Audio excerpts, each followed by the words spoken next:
So Taylor Lorenz and Hasan Piker did an interview. We're gonna read this. I haven't read this actually yet. I purposefully have been avoiding this, but you know what? I want to read it. Let's look at this. Look at this. So, Interview Magazine, Taylor Lorenz and Hasan Piker have a conversation. Okay, and I'll be honest. This this shit should be fucking funny. Okay, I was like, this is gonna be good. Look, it straight up says here, journalism. We're off to a great start. We're off to a great start. Mm, okay. Taylor Lorenz and Hasan Piker on Tumblr, Trolls, and Getting Doxxed by Hasan Piker. Photographed by Sina Nasiri. And oh boy, are these photos just horrendous. So they're of Taylor Lorenz, and I could tell by these photos, she fucking loves herself. Taylor Lorenz loves herself so much, and more importantly, believes herself. Okay? She definitely believes herself. I'm gonna skip the interview. I'm gonna go back. Look at this look at this image. And people were trolling the shit out of her on Twitter. What the hell is this? What is she wearing? Is that a ladies in chat? Is there Halloween's coming? Yeah, yeah, she's the girl from The Ring. But I saw the funniest comment that I saw about this image was someone said, when I first looked at this image, all I could think of is like, damn, use some damn lotion on your legs, girl. It's like it I mean, I can kind of see it. It just looks like she's just got some like dry, crusty legs. Like, look at her face and don't look at her legs, but just kind of like glance down a little. Like it kind of looks like she's got some dry, crusty legs. And holy shit.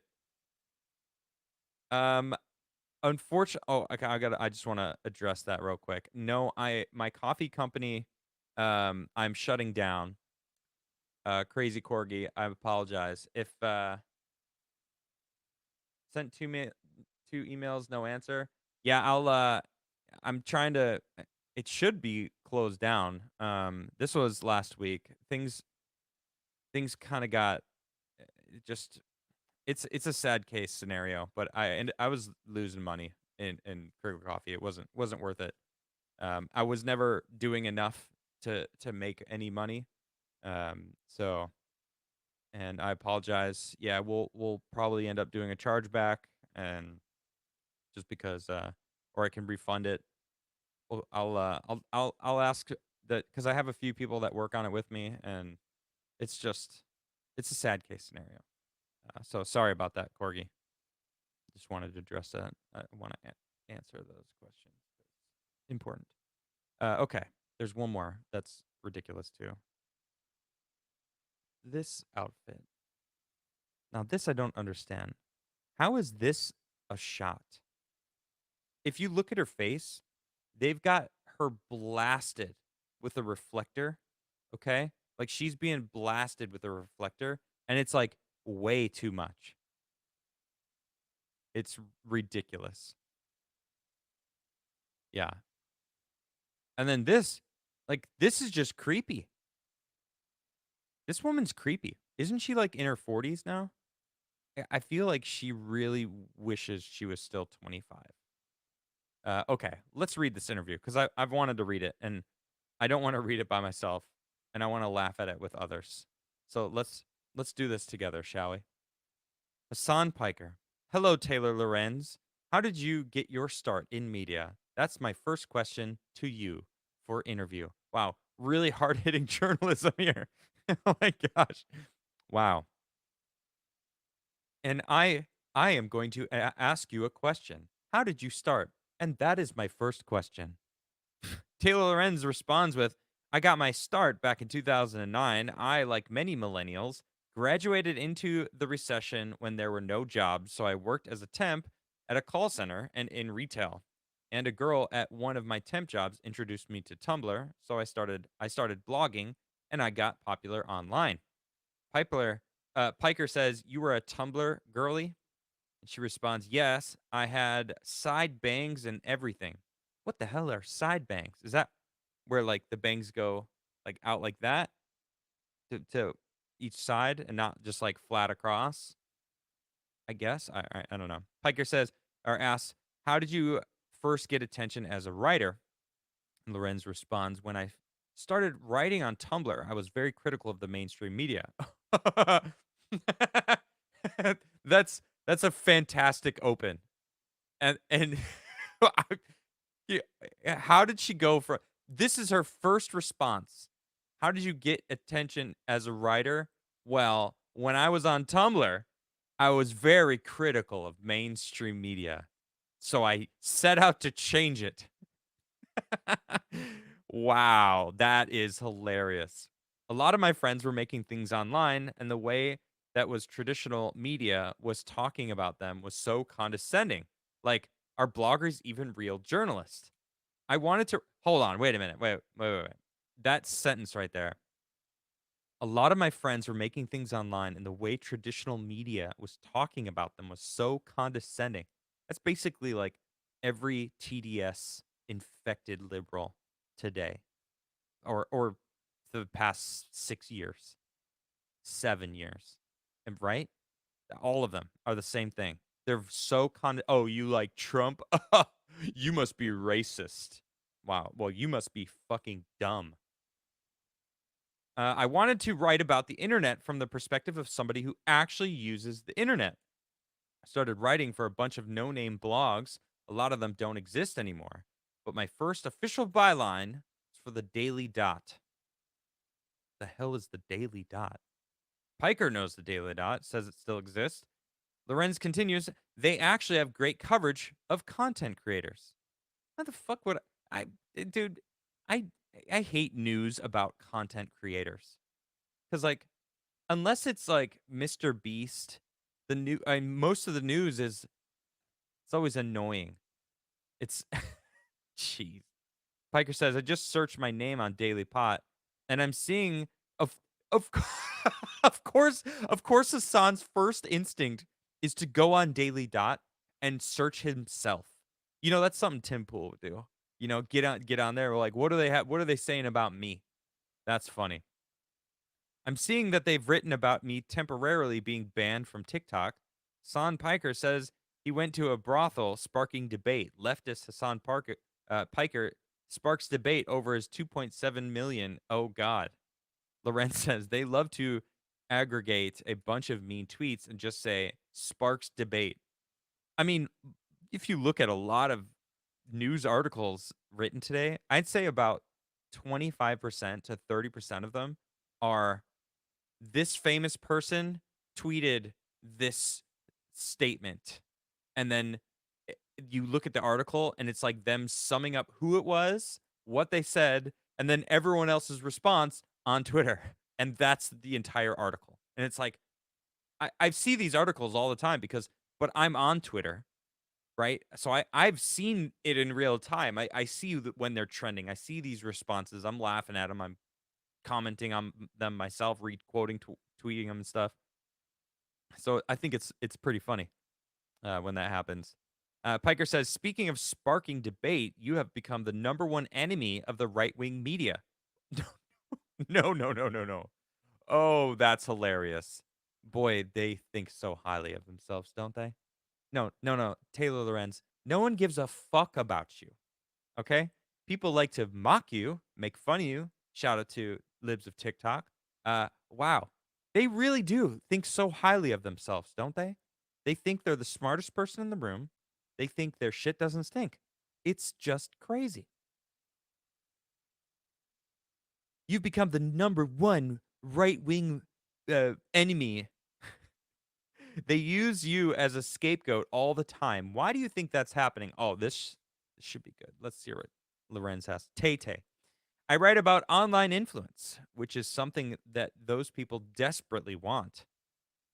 Hmm. The right was very eager or early to recognize the power of the internet, and I think I'm very good at exposing the dynamics of virality and the mechanics of how a lot of these platforms work.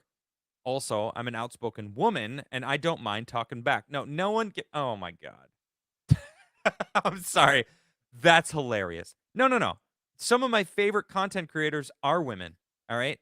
Like the redhead libertarian. She's a fantastic follow. Some bitch I don't. Some bitch told me, Lauren. She's also fantastic. Who else? I mean, X-Ray Girl.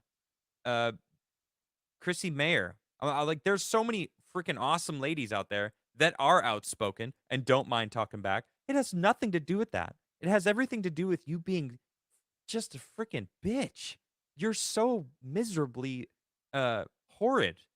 My God, remember those fake crocodile tears when she was complaining about someone uh bullying her and then she like bullied the libs of TikTok uh, uh, creator, went to her home. It's like you did the same shit. Like what the fuck?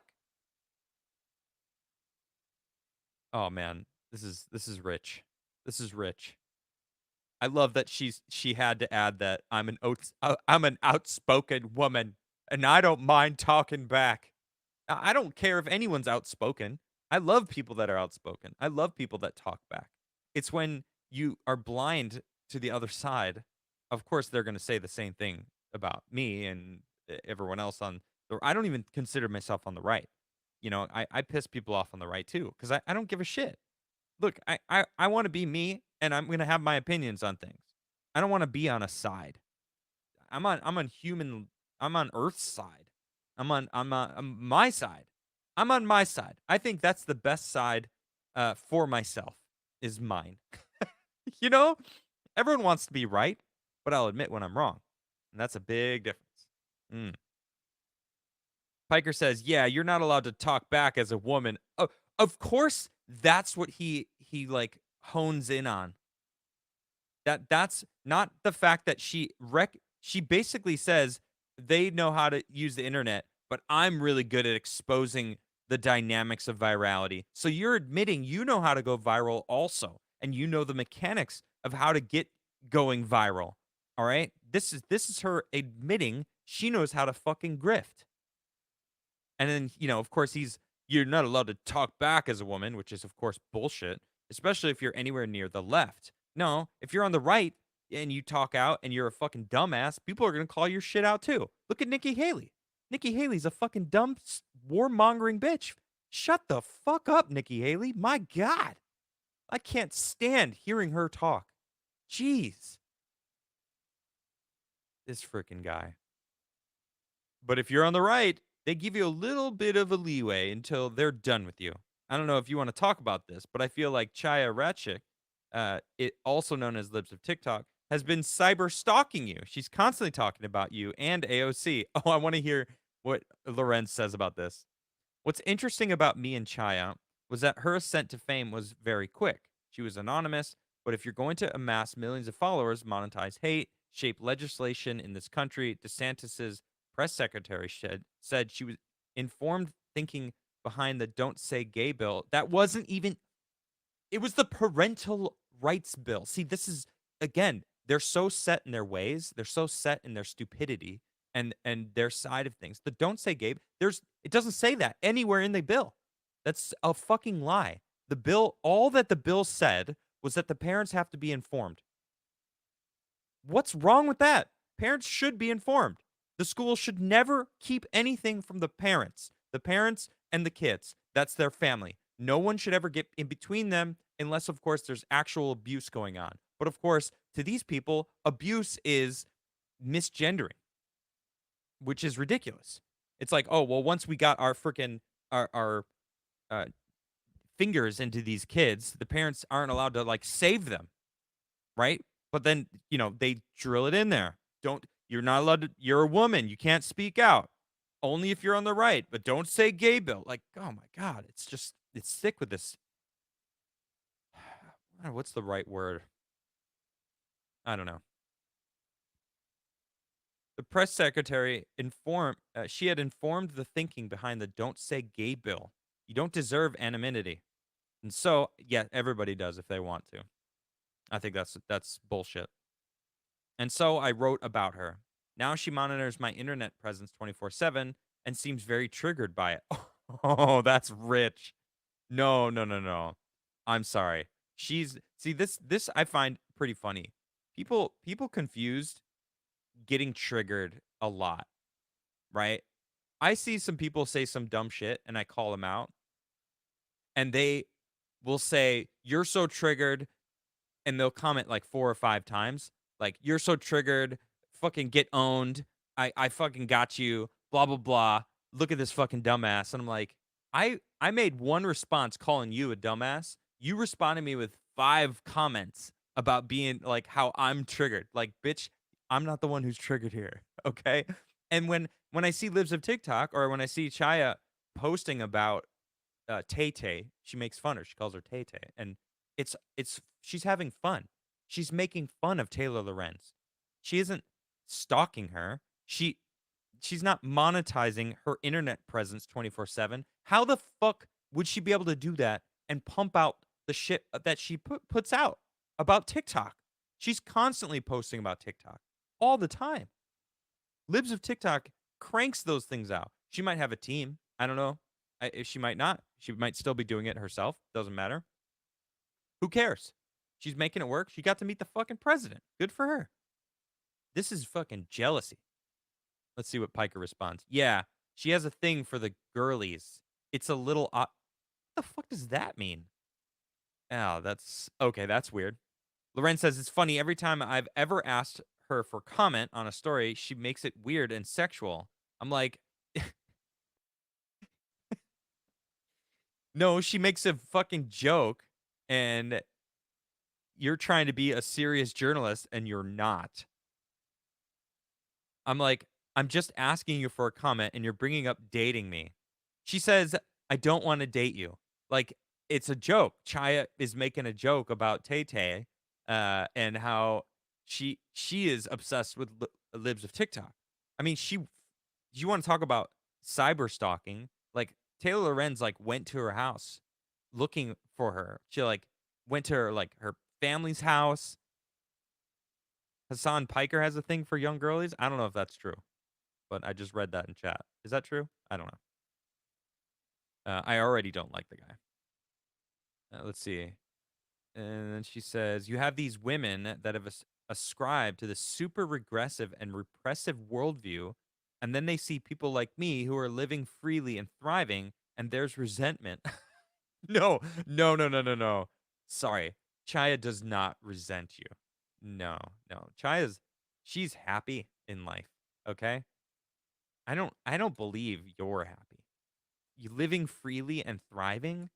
Yeah, that's because the left props up people on the left because they support the narrative, which you claimed to be against the mainstream narrative. And you just jumped right into the stream, flowing along with it. Ridiculous. Okay. Piker says, yeah, I always go back to that Salon article. I think it was titled Alt Right Women Are Upset That Alt Right Men Are Treating Them Terribly. What? No, no. See that's a fucking. I'm not even gonna. I'll get back to that, but that's annoying as fuck. Okay, the whole like, look, there are guys out there that always treat women like shit. There are some on the right. There are some on the left. There's some all over the place. Okay, there are men that are just dogs that will treat women like shit because all they want to do is have sex with them, and that's it. All right, until maybe they get older and they want to finally settle down. But those men will always exist. Okay? And no, that's not toxic masculinity. The men who are out there that see that shit and like call those fuckers out, that's masculinity. Masculinity is protecting women from those fucking assholes or from the assholes that want to rape and pillage. Like that's what masculinity is. And these fucking dumbasses, they oh my god. I just saw how he finished it. I'm going to finish reading this real quick. He's like, it's like, what did you expect? You're advocating for backwards misogynistic values. No, no, no. The powerful men in the world have decided and agreed upon having a a peaceful time to live where women are protected. Okay? Don't you see these people thieving, taking, beating the fuck out of people. Like, we are approaching those times where you have to defend yourself at all times. You always have to be on your guard. And I think you do. We don't live in a safe society anymore. All right? I'm actually in a really nice position where I'm at right now. I would not want to be in a city, neither in Sweden or in America. If you're in a city, keep your head on a swivel. Watch your six. I don't trust people anymore. I think it's a dangerous world we live in, and it sucks. I'm not happy about it, and I think that the people on the top don't give a fuck. I think all they care about is making as much money as they can on wars. And guess what? They're doing it. They're doing 2 wars now. They're juggling 2. Halliburton, freaking all these freaking uh, contractors. Where do you think this money for Ukraine and Israel's going? It's not going to them. It's going to the freaking contractors. They're making new weapons for America, and America's giving old weapons to Ukraine. They're basically like getting rid of their old stock. Like, yeah, that's how much money we're giving you. It's how much it's worth. It's like, dude, these people don't give a fuck about us. Hell no. These fucking Hasan, Piker, and Lorenz. Look how they're sitting there jerking each other off. That's what this interview is. I knew it was going to be like this. That's why I wanted to do this. It's fucking hilarious. Lorenz says there's a reason that the big stars on the right are not generally women. Okay. Uh or men. What the fuck? Big stars on the right? There's not that many. And who fucking gives a shit? I don't give a fuck what big stars have to say about anything. What the fuck do they know? The fuck is a big star? What does she mean by that? Is she talking about movie stars? Because who gives a shit about movie stars, what they have to say? Huh? Hmm. Piker says, and if you're a right wing commentator, you need to fit a profile that fulfills the sexual desires of a male audience. How do you handle the trolls? Oh my gosh, this guy. Yeah, that's what they care about. No, they care about competence. Okay? Authenticity and competence. That's what people care about on the right, as they say. Because what that means is not on their side. If you're not on their side, you're right wing. Okay? That's what they're talking about. And no, people don't give a shit. They care about competence. And guess what? People on all sides, or well, get more specific, men on all sides have a freaking eye for what they find attractive. All right. And people on the internet, they fucking say shit. If you can't handle that, shut the fuck up and get off the internet. I know plenty of people who cannot handle comments on the internet. All right. They can't handle the hate. I get hate. I get hate all the time. Do I give a shit? Fuck no. If I gave a shit about like negative comments that I got, man, I couldn't do this. Definitely not. But Taylor's special because, she's a woman and not right wing. So, of course, how does she handle the trolls? And she goes, I'm fine with trolls. I cover YouTubers and content creators for a living, so I'm not a stranger to online drama. But I have a very strong boundaries around my life and what I share online. Oh, so like if people showed up to your fucking house, you might have a problem with it? Like what you did to Chaya of Libs of TikTok? You fucking hypocritical bitch. There's people that know me IRL and know my personality, and then there's people that consider me to be this avatar online. Once you have a little bit of notoriety, you start to lose the narrative about yourself, and it's up to the internet to decide if they love you or hate you that day. Oh, you know what? There's some truth in that statement. I'll give her that. Piker says, "Yeah." Lorenz says, "You have to have a really strong sense of self because the days they hate you, it fucks with your head."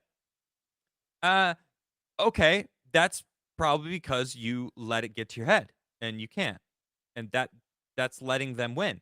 That's you need to take a break from the internet from that. But, sure, she's actually not wrong there. Piker says, "What is the one way you've been able to escape the online world shaping how you see yourself?"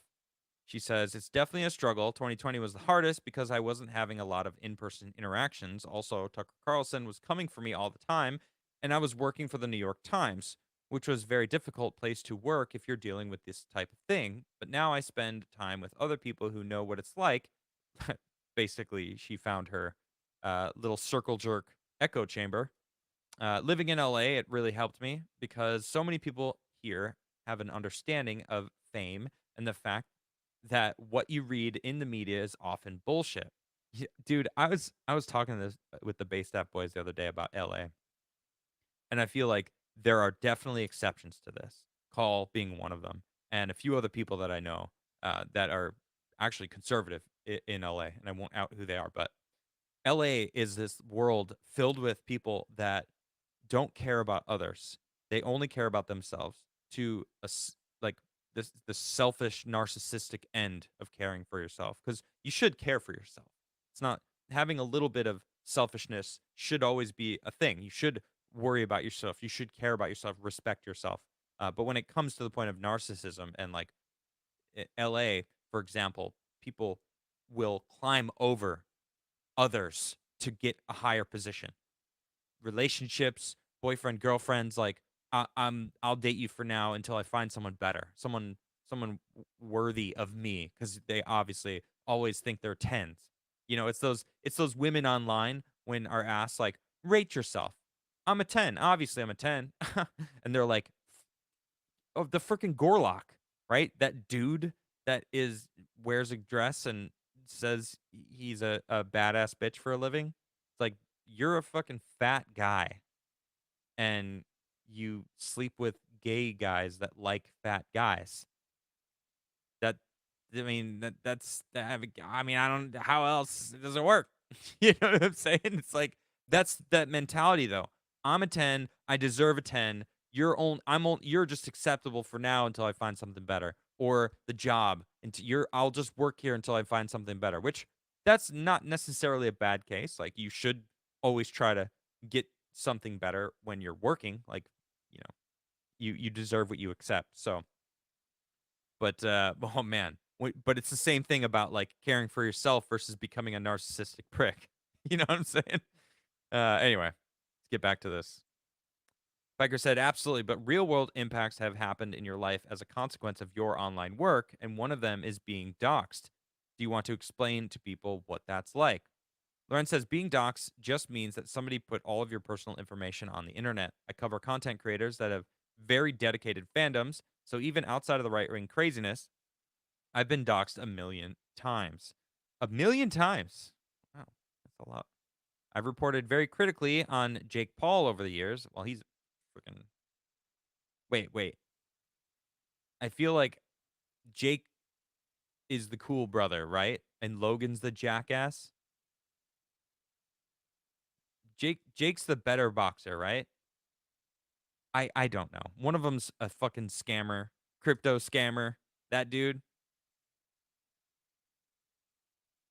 Anyway, I've reported very critically on Jake Paul over the years, and his fans did just as much to me as Tucker Carlson fans. They just put my phone number out. I got SIM swapped.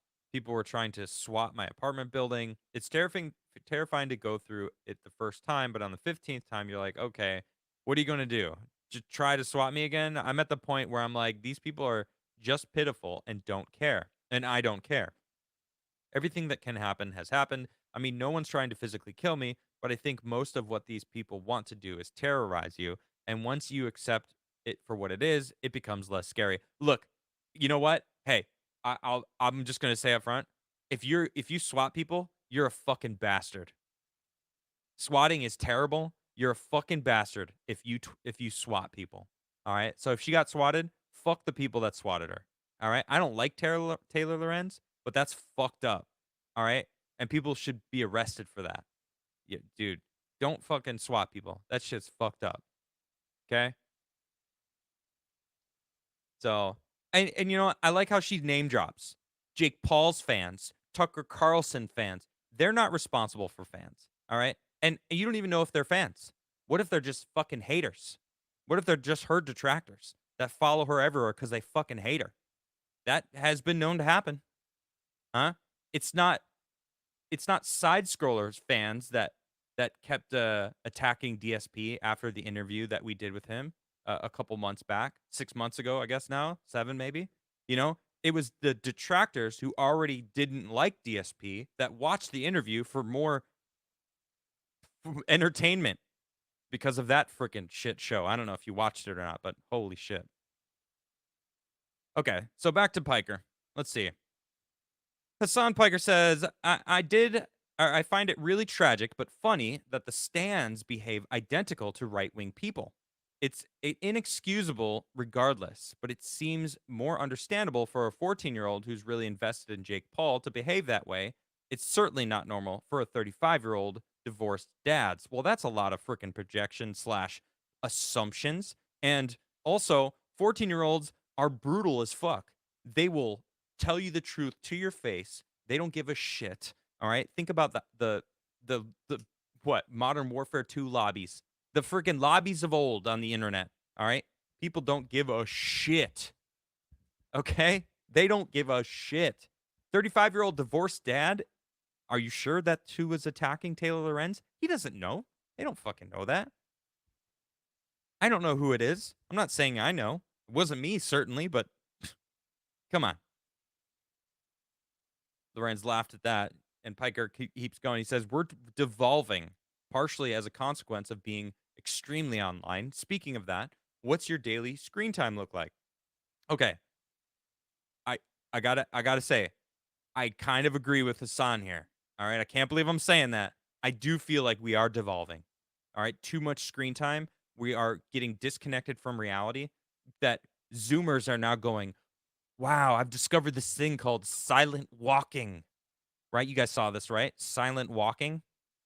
Like, you just walk and think. Like, that's good for you. You should do that anyway. Sometimes I drive in the car, I don't put music on because I'm just thinking about stuff. And I'll get to where I'm going. I'm like, oh, all right, I'm here. I don't always drive with music. Do you guys, anyone else do that? Am I just crazy? I don't care. Lorenz says, scary. I don't even want to look. Piker says, I'm going to go look at mine. Lorenz says, mine was only 10 hours and 25 minutes a day. Damn. That's a lot. I don't even know what mine is. It was a lot more before. I feel like my hours are up there. Let's see. Piker says that's insane. To be fair, I do a lot of my screen time on my PC, but my daily average is about 6 hours. Right now, I'm at 4 hours and 40 minutes. Okay. You know, that's not really that crazy. Being online and making content based on other people's content and news and stuff, that it's a job. So, Lorenz says, I feel like mine's actually more because, like you said, the laptop, yours must be crazy because you stream for 9 hours at a time. Yeah, he just streams. I do. Okay, so one more thing. One thing I've noticed is that a lot of hyper niche online communities have a way of making people think that something small they're paying attention to is very important. Lorenz says, I think that's because everyone's getting more online and there's more niche monetization offerings. These micro influencers can end up making a living and becoming really impactful. And also, people can be very loud on the internet. So you have these niche groups that seem a lot bigger than they are because of their online presence. I'm sure you deal with that a lot. I love this. I love this so much. You know why I love this? Because they're talking about themselves right now. And they think that they're talking about the other side, right?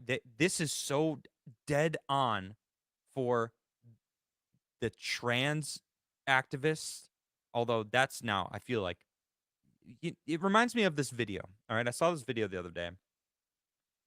It was this woman, this group of people, they were all women, and they paid $500 for a struggle session to sit with this woman for her to tell her these white women how racist they were. And they were having a conversation, and she was like, "Give me an example of when you've been racist." And the woman's like, "I'm not racist. I don't really have the opportunity anyway. I mean, I don't really work with any." She's like, you could see her wheels are turning, looking for like, well, there's some Hispanic people that come to work with me, and the woman's like, "Let me just stop you right there. I'll give you an example of when you were racist. You were racist right now." you racist bitch, and it was like, okay, I'm embellishing now, but it's this same kind of thing, right? These women that go along with, and she believed it. She started crying. She was like, oh, I guess I'm racist. Like, oh man, like most people don't even know what the hell they're doing. They're just going with the flow. They don't want to be the rock that forces the stream sideways. They'd rather just float down the stream. Now, fuck that. I want to build a bridge and go over this fucking stream. And that's what we all should do. Go our own path and not go with the flow. Having an opinion will get you hated. A lot of people think I'm a dumbass for saying One Piece was mid. Well, that show fucking was mid. All right. It was boring and cheesy as fuck. All right. Maybe that was accurate to the anime. Is the anime really cheesy? That's what people say. And guess what? I'm not interested then, if that's how it is. I think the casting for Luffy was great, but it's kind of mid. People got really mad at me for saying that, but I don't care because that's my opinion. Okay. Lorenz says, how do you think, or how do you see that evolving as someone who's trying to scale? How do you manage all these disparate groups and still keep it all one community? I think it's harder and harder to be a big creator and bring everyone together unless you're pandering to 5-year-olds like Mr. Beast does. Okay, I want to point something out here. She says harder to be a big creator and bring everybody together. That's impossible. And that's the utopia that these leftists believe in.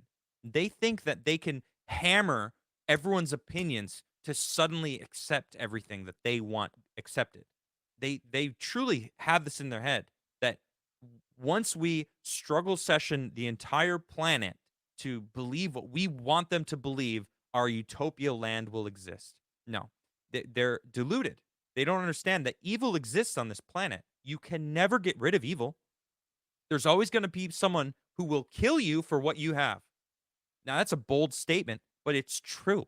We've seen it, that it fucking happens. Or kill you for what you believe, not even for what you have. It's not, it becomes not even material anymore. It's about what you believe, what you think. Mark Dice did a freaking interview on the street, asking, like, getting people to sign signatures about locking people up who believe that Trump won 2020. And people were signing it. Like, oh yeah, these people are fucking crazy. They need to be locked away. It's like, are you Americans? What the fuck happened to 1A? Freedom of speech? Do you believe in that anymore? No, they don't. It's the tribalism has taken over. And it's because of these micro influencers that have infiltrated the institutions like colleges. Colleges is a huge, it's a freaking indoctrination center all across the land. Not only is it is an indoctrination center, okay, because it's two things. You're getting indoctrinated into their ideology of the narrative, the message.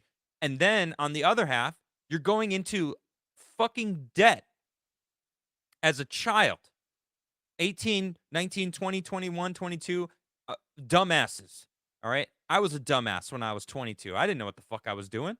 All right. I feel like I didn't figure it out until I was in my late 30s. Maybe I haven't figured it out yet. Who knows? Colleges, dude, it's all keeping you stupid and indoctrinated. That's why Nancy Pelosi wants to lower the freaking voting age because kids are fucking stupid. They don't know anything about politics. There are some outliers, okay? Sure. Chandler Crump, for an example, okay? Chandler's a freaking base-aff Zoom kid. He's like 19 now. Shit, he's grown. But he was like 16 when I met him and walk away in 2020. He was just like this scrawny little kid who was like, I'm politically aware, and he was dropping mic bombs everywhere. It's like, holy shit. So it happens, but most of them are fucking dumb. Anyway, let's see what Hasan has to say about scaling in this type of environment. He says, I'm already in the leftist space, which has historically been very susceptible to infighting. Has it? Really? Okay. So I've always valued limited growth because it's better to foster a tight-knit community. He's not wrong there. That's why I refuse to give interviews to traditional outlets before you approached me for the New York Times. I'm sorry, I find that funny because wasn't he just on Piers Morgan? He was. He was just on Piers Morgan's show, and Piers Morgan made him look like a fucking dumbass. It was glorious. Go look it up if you haven't seen it yet. Let's see. I didn't want to get the ire and scrutiny that comes with it. I've gotten a lot more media coverage since the 2020 election cycle, and that has brought me its own series of complications. Lorenz says people hate to see other people winning. No, that's not what it is. That is, oh my gosh. The, their way of circumventing the actual situation to fit their narrative is amazing. And there's so many examples that we've seen so far in this interview. It's incredible. And this is one of those, right? It, no, people don't hate to see other people winning. People hate to see other people being stupid or pushing agendas that are terrible for society, like communism, Marxism. Like this shit is being pushed by these people and they're blindly believing it. True communism has never been tried. You don't know your history, you fucking dumbass. Okay? Look at history. All right? And then look at what capitalism has done for the world as you tweet about climate activism on your iPhone 15 that your daddy bought you. All right? Shut the fuck up. People hate to see other people winning. They just want to feel like this is my favorite person. I discovered them, and they're still the underdog. Once you get that mainstream hype and attention, people feel a lot more comfortable tearing you down. Okay. All right. I feel like she's talking like 12 different perspectives and combining them into this lovely little paragraph here. Piker, of course, agrees. Lorenz says, so let's talk about how social media has changed since the last election. I actually think the first content creator election was Trump's. Okay, she's probably accurate there. Yeah, 2016 and the rise of Bernie Sanders created a lot of opportunity for leftist content creators, myself included. A lot of people started recognizing that there is such a thing as the DSA. For example, it almost felt like a reawakening, but I didn't see that much action during the 2020 election. Well, there was something called COVID going on. If anything, social media is influencing the primaries for the Republican Party in the worst ways possible. In the worst ways possible, because they're hyper focusing on these incredibly niche, hateful campaigns, like the one cooked up by Christopher Rufo that get elevated by Matt Walsh's of the world. Okay, hold on. Hold up. Wait a minute. I got something for this. Hold up. Wait a minute. Okay, fuck you. Christopher Rufo is a freaking G calling out all the indoctrination happening in the schools. Okay? From critical race theory to the trans bullshit, like all this stuff. Like Christopher Rufo is on the front lines of this stuff. And I don't want trans ideology being taught to kids. I also don't want drag queens dancing in front of kids very sexually. Every single time I've ever seen it, it's fucking sexual. All right. And I see it go through my timeline every so often because people share that shit and said, look at this this pedo. I mean, that's what I'm seeing. It's crazy. And then they deny it. And then like, the guy in Philadelphia is like, these people are these right wingers are projecting. All right. Just because we're gay doesn't mean we're pedophiles. And then he gets caught and murdered by the freaking minor that he was fucking. That's a real story that just happened in Philadelphia. It's like, holy shit.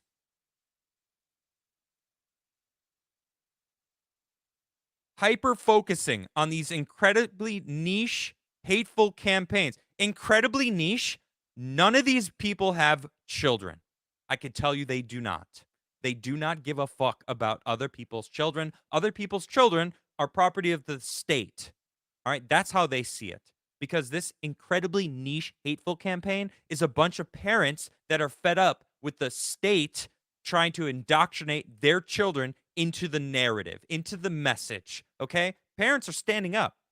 That's what Christopher Rufo and the Matt Walshes of the world are standing up for. Okay? It's not a niche campaign. It's not a hateful campaign. Don't say gay bill. Notice they dropped that line. It's the parental rights bill. It's the parental rights bill. I just saw a video the other day. Well, parental rights isn't written in the Constitution, so there's no such thing as parental rights. Verbatim, that's what they've moved on to. You as a parent, you don't even have rights anymore. Ridiculous.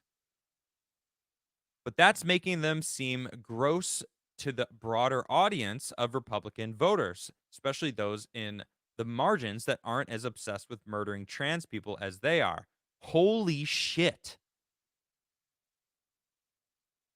This is what he thinks. Holy shit. They really believe Republicans want to murder trans people. Okay? That's why they haven't released the Christian school shooters, the trans manifesto, because you know that shit was in there.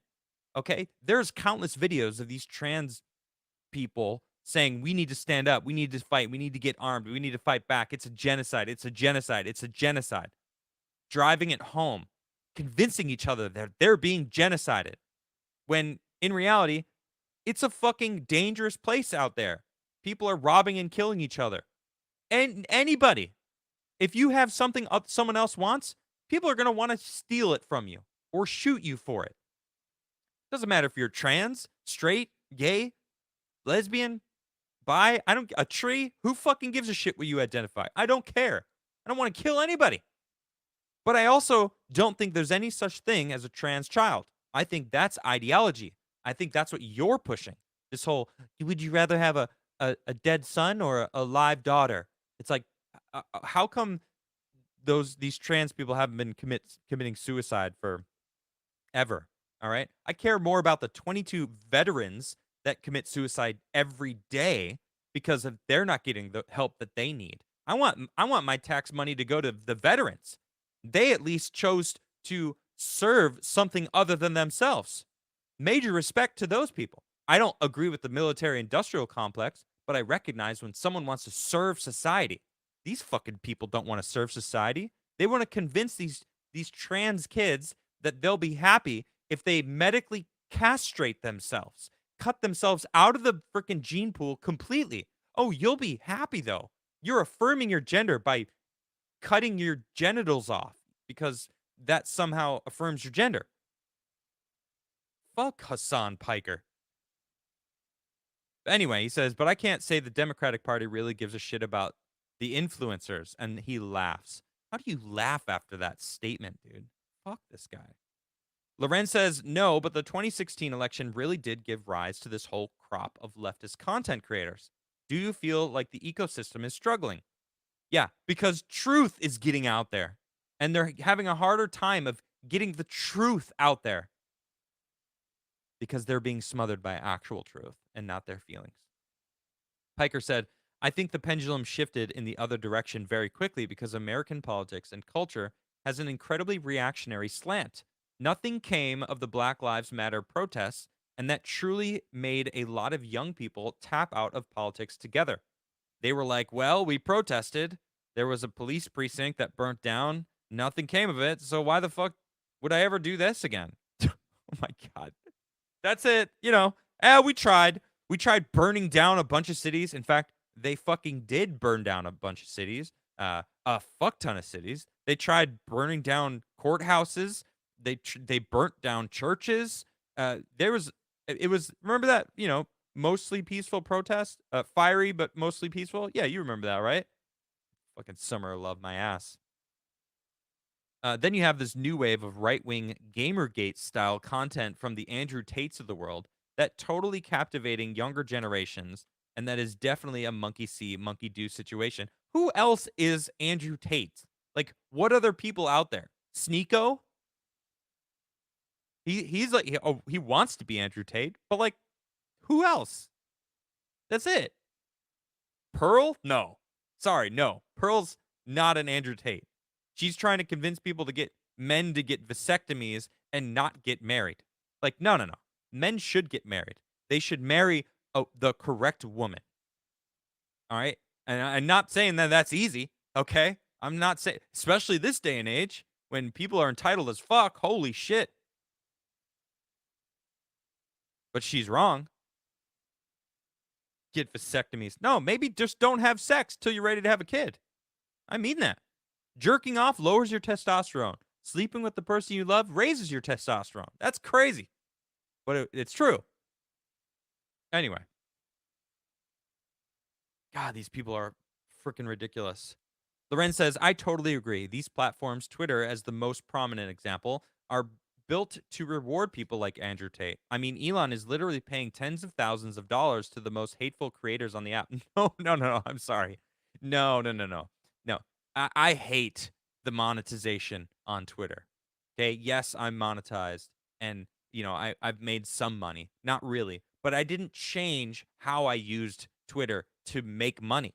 All right. Ian Miles Chong, he will go out of his way to post the most insane shit and gets millions and millions of hits and then brags about making $10,000 a month.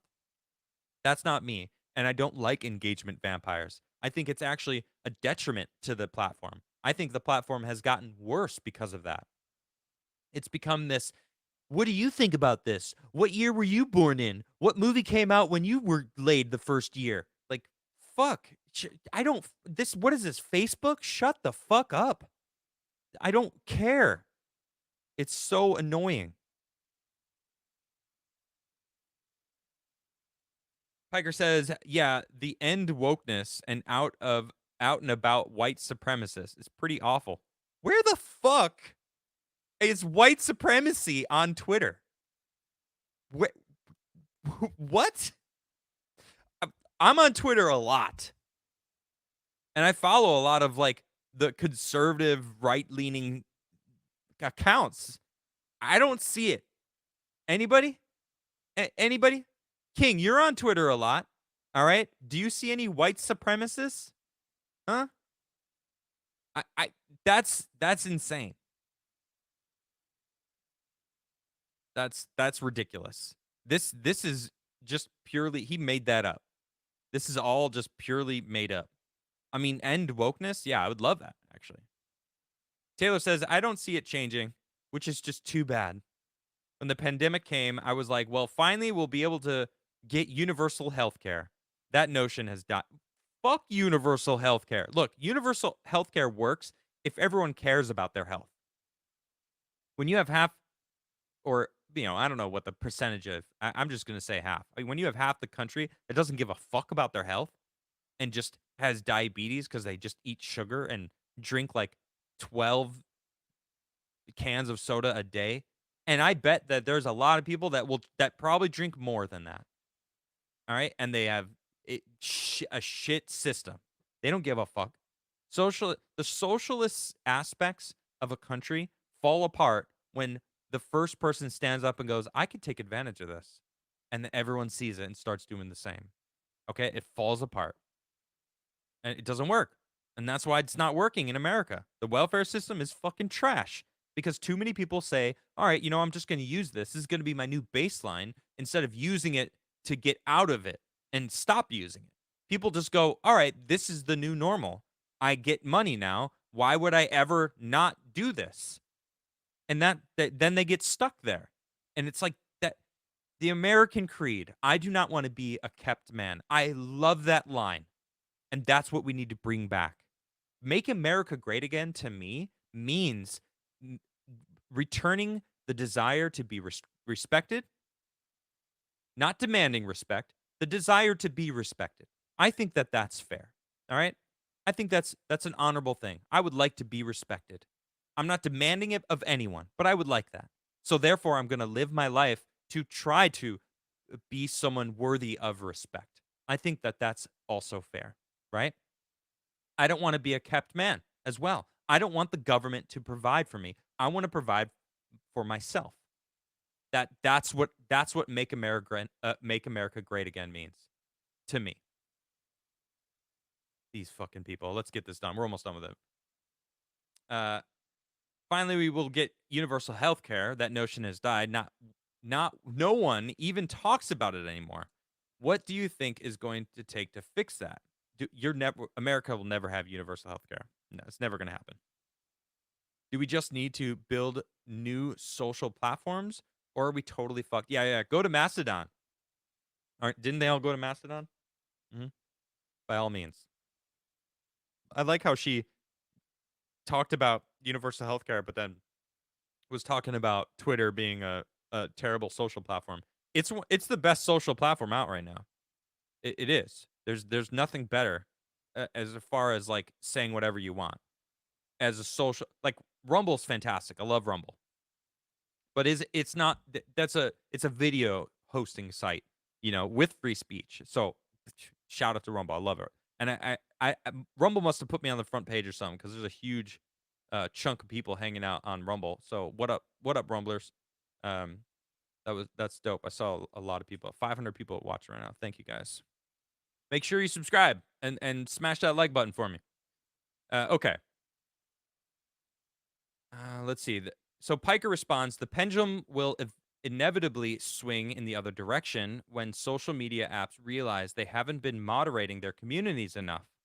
Moderating their community. So this is hilarious. Section 230, okay, gives protections to these communities or these social media apps that they're talking about because they're not publishers. They're not publishing what people say on their platforms. It gives them protections from what is being said and all that. When they choose to moderate their communities, that means they're picking and choosing what is allowed on their app, thus becoming publishers.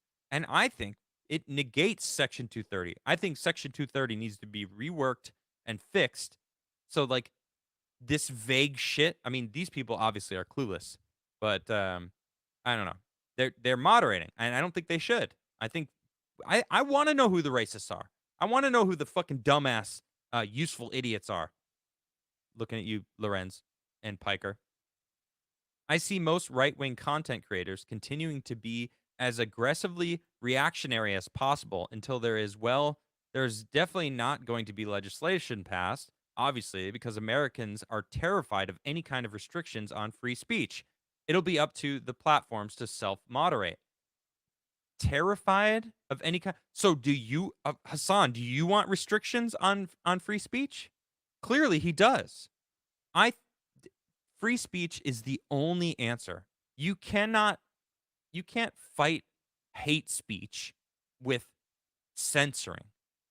If you think it's hate, it just means you're against it, by the way. I don't believe in hate speech. I think people can be assholes. I think if you're calling for violence, that's something different or doxing someone. Sure. Yeah, that should be against terms of service. Yeah. But that's illegal. So, yeah, okay, right. So, illegal things, uh, I think the DeSantis passing the anti-Semitism law is fucking crazy. Like that should be overturned. Like, look, I'm not against any religion. I don't give a fuck what your religion is, but people have the right to be anti-Semitic. I'm not, but and I think you're an asshole if you are against someone for their religion because like freedom of religion as well. Like be anti-Semitic. I don't give a fuck. That's fine. I don't want to be your friend. Yeah, I don't want to associate with you. I'd rather know who it is. Well, you're gonna censor somebody? No, let them be fucking out and proud, and let's publicly shame their ass. Like that's how you handle it. It's fucking stupid how these people want to just hide and squash opposition, or not necessarily even opposition. Squash the assholes. Guess what? That's just gonna fester. All right, and then that's how hate group like the violence actually boils over. Lorenz says, I think there's hope for subverting the current paradigm. Uh, Buzzwords, they love it. More and more platforms are facilitating direct monetization and or other forms of media that aren't so reliant on ads and algorithmic distribution. There's been an explosion in the past 5 to 7 years of e-commerce companies. You can launch merch, product lines easier now than ever. All these provide new revenue pathways for creators and other users outside of TikTok Creator Fund, for example. I also think these platforms are getting really greedy. They want to take more and more from content creators. I think eventually you're going to push people into monetizing in other ways. Now, okay, this is a perfect example, and I'm glad that she laid this out. First off, TikTok is a Chinese psyop, so if you are using the creator fund or whatever, you're on TikTok, like China owns your ass. Fuck TikTok. All right, but what she's confusing here, which happens all the time with these leftists, capitalism is amazing. Free market, it's amazing. We don't have free market anymore. Okay? It's been taken over by corporations. Corporatism. Corporatism is not capitalism. Corporatism removes the free market. Okay? Corporatism and fascism, when corporations start working with government to control everybody, and that's where we're at now. That's corporatism and fascism. Okay? Fuck both of those. Capitalism is amazing. Capitalism's raised more people out of poverty than anything else in human history. It's incredible. It's also given us incredible things like air conditioning, mm, which works like refrigerators, central heating, uh, farming, the way that we have it now. We don't have to harvest every year. We could worry about other things. We could just go to the store and buy our food. We're fucking spoiled. Hey, you realize that, right? We're pretty damn spoiled in this life. Oh, but they think that they deserve more. Let's see. I don't think it's the users propping up the tech monopolies as much as it's the government, other power structures within the U.S. that Facebook has had a monopoly on for quite a while. Well, okay, you know what? She's onto something. Yeah, the lobbyists and the government, fascism. Where's Antifa? And where are they at? They don't give a shit. At one point, people are pursuing antitrust legislation against them, but that went away. I guess because TikTok gave them a challenge. But it's notable that the only social app that could meaningfully challenge Facebook and Google came from a billion-dollar Chinese tech conglomerate. That's the level of resources you need to have to compete with these bigger apps. I would love to see a more diverse startup ecosystem in this country, but I think we need better tech policies and things like universal healthcare so people can actually start companies and be innovative. What the fuck does universal healthcare have to do with that? What the fuck? She just threw that shit in there. It had nothing to. What the fuck do you don't need universal healthcare so people can actually start their own businesses and like challenge the established companies? The fuck does that? What? What? So they don't have to pay for healthcare and they because you work for other. How about you just be healthy? Stop eating shit. Okay? The healthcare system is built to keep people sick. They want you sick. Stop eating the processed shit. Stop ingesting donuts and potato chips. Cook your own damn food. Stop going to McDonald's. And guess what? You're going to live a lot healthier of a life. Sure, broken legs. That's something that I think should like accidents, car accidents, like that kind of stuff. I wouldn't mind my tax dollars going to that. But like having a triple bypass because you freaking ate shit for 30 years and your heart needs like a to be scraped clean. Like I don't want to fucking pay. You did that shit. The fuck? What are you talking about? But like, all right, you break a leg, sure. Right. Bumblebee says, your health is your responsibility first. 100%. Health is different than accidents. Okay? Universal accident care, maybe. We could talk about that. But like that I don't want to pay for someone's what is that? Isn't it the gastric bypass or whatever where they like sew the stomach closed so you can't eat anymore? It's ridiculous. I don't want to pay for that shit.